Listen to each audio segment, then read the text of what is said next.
Kenya is a land where sunrise feels like the beginning of the world, a place where golden light spreads across savannas filled with elephants and zebras, where the roar of lions greets the morning and where humanity itself first took shape. Scientists often call Kenya part of the cradle of mankind, for along the shores of Lake Turkana, fossils of our earliest ancestors have been discovered, revealing that human beings may have first stood upright on this very soil. That deep connection to origins gives Kenya a unique place in history. For here, time is measured not only in centuries but in millions of years.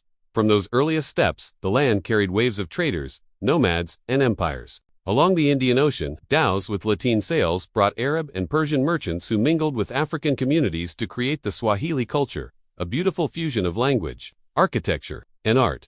In coastal towns like Lamu, Mombasa, and Malindi, coralstone houses still stand with carved wooden doors that whisper of centuries of trade, of spices exchanged for ivory, of Islam spreading with the call to prayer, and of poetry written in Swahili that still resonates today. This blending of worlds made Kenya's coast one of the great crossroads of the Indian Ocean. Inland, communities like the Kikuyu, Luo, Kumba, and Maasai cultivated their own vibrant traditions. The Maasai, perhaps the most iconic, became known for their bright shuka cloth, their beadwork, and their way of life centered on cattle, which were seen as not just food but wealth, culture, and life itself.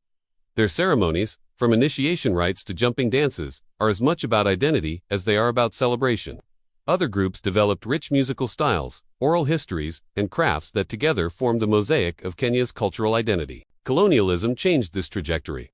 In the late 19th century, Britain claimed Kenya as part of its East African protectorate, laying down the Lunatic Express Railway that stretched from Mombasa to the shores of Lake Victoria, carving through wilderness and reshaping landscapes. Nairobi grew from a railway stop into a bustling capital, while fertile highlands were taken over for tea and coffee plantations. The people resisted, and in the 1950s the Momo Rebellion erupted, a movement driven by the Kikuyu and other groups that sought freedom from British rule. It was a painful chapter, but out of struggle came independence in 1963. Jomo Kenyatta became the nation's first president, and Kenya began to define itself anew as a proud African state. Today, Kenya balances those layers of history with the pulse of modern life. Nairobi is often called the Silicon Savannah, home to bustling tech startups, banks, and skyscrapers, while just outside the city lions still roam Nairobi National Park, a surreal vision of wild Africa with a skyline of glass and steel rising in the background. Beyond the capital lies a natural wonderland. The Masai Mara, stretching into Tanzania's Serengeti, hosts the Great Migration, one of the most breathtaking spectacles on Earth. Every year, millions of wildebeest, zebras, and gazelles thunder across rivers, dodging crocodiles and lions, chasing rains and fresh grass in a cycle as old as time. It is called the greatest wildlife show on Earth for good reason. The ground trembles under hooves, the air rings with survival, and predators and prey perform their eternal dance. Elsewhere, Amboseli National Park offers one of the most famous views in Africa. Herds of elephants marching with snow-capped Mount Kilimanjaro rising like a painted backdrop across the border in Tanzania. Tsavo, one of the largest parks in the world, is rugged, wild, and home to red-dusted elephants and lions, whose legend includes the man-eaters of Tsavo, lions that once terrorized railway workers in the 1890s. Samburu, in the north, introduces visitors to unique wildlife. The Samburu Special 5 of Grevy's zebra, reticulated giraffe, Somali ostrich, gerenok, and besa, oryx. Animals adapted to harsher landscapes. Lake Nakuru shimmers with pink flamingos, so numerous they seem to turn the water into a living painting. Lake Naivasha, surrounded by papyrus, draws hippos and fish eagles. Lake Turkana, the Jade Sea, is the largest desert lake in the world, a place where crocodiles and history coexist, for along its shores lie stone tools and ancient bones that redefine human origins. At the heart of the country towers Mount Kenya, Africa's second highest peak, revered as sacred by the Kikuyu people, who believe the god guy resides there.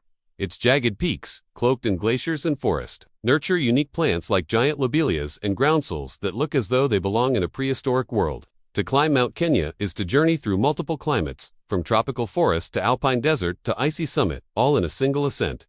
Kenya is not just land and animals. It is people, food, and rhythm. Kenyan cuisine reflects both its diversity and history. Ugali, a stiff maize flour porridge, is the foundation of many meals, eaten with sukuma wiki, collard greens, or with nyama choma, roasted goat or beef, which is a social event as much as a dish. Coastal cuisine draws on Swahili traditions, fragrant pilaf rice, spiced with cloves and cinnamon, coconut-rich curries, mandazi sweet-fried breads, and samosas that hint at Indian influences. In the highlands, fresh vegetables and stews dominate, while across the country tea is drunk, strong, and milky. a legacy of colonial plantations transformed into a national habit. Coffee, too, grown in the cool slopes, is among the finest in the world. Kenya's music and dance are as varied as its landscapes. From traditional drumming and chanting to the benga guitar rhythms of the luo, from gospel choirs to contemporary Afropop, music is everywhere. In matatus, colorful minibuses blaring beats. In open-air markets and in nightclubs where Nairobi's youth mix beats that travel the globe, storytelling remains central. Oral traditions keep myths, histories, and moral lessons alive, whether in Masai Inkong villages or Swahili poetry recited under the stars. Festivals like Jamhuri Day celebrate independence, while cultural gatherings highlight the unity of Kenya's 40-plus ethnic groups. Sports add another thread. Kenya is a global powerhouse in athletics, especially long-distance running. From the Rift Valley highlands, where altitude breeds endurance, have come champions who dominate marathons worldwide. The names of Kenyan runners echo in Olympic stadiums, their victories carried on the wind that once swept across training tracks in Eldoret and It. Surprising facts abound in this land. Did you know that Lake Turkana is the world's largest desert lake, and its islands are the biggest crocodile breeding grounds on Earth? Or that the Taita Hills shelter species found nowhere else, micro-Edens of biodiversity? Or that giraffes, usually seen as gentle giants, were once trained by ancient Egyptians using Kenya's own Rothschild's giraffes as diplomatic gifts? Perhaps most surprising is how close wilderness and modern life sit side by side. In Nairobi, you can sit in traffic with zebras grazing just beyond a fence, or watch skyscrapers rise while a lion roars across the savannah at sunset. Kenya's people carry the warmth of that balance. Hospitality is a national value. A guest is honored, food is shared, and friendship often begins with a simple handshake and a cup of tea. Life is not without challenges. Economic inequality, climate pressures, and political struggles. But resilience and creativity are woven into the nation's character. Artisans weave kiondo baskets from sisal. Beadwork tells stories of identity and love, and young entrepreneurs turn mobile phones into tools of commerce and connection. Kenya today is a bridge between ancient humanity and modern nations, between wild landscapes and growing cities, between tradition and innovation. It is a country that invites you to witness elephants beneath Kilimanjaro, to taste coconut curries by the coast, to listen to the rhythm of a dombro like Nyatiti in a Luo village, to dance at a wedding where joy fills the air, to sit by a fire on the Mara Plains as stars flood the sky, in silence so deep you feel you are part of eternity. In Kenya, time is a circle, ancient, immediate, and eternal, and every visitor adds their own step to its ongoing story.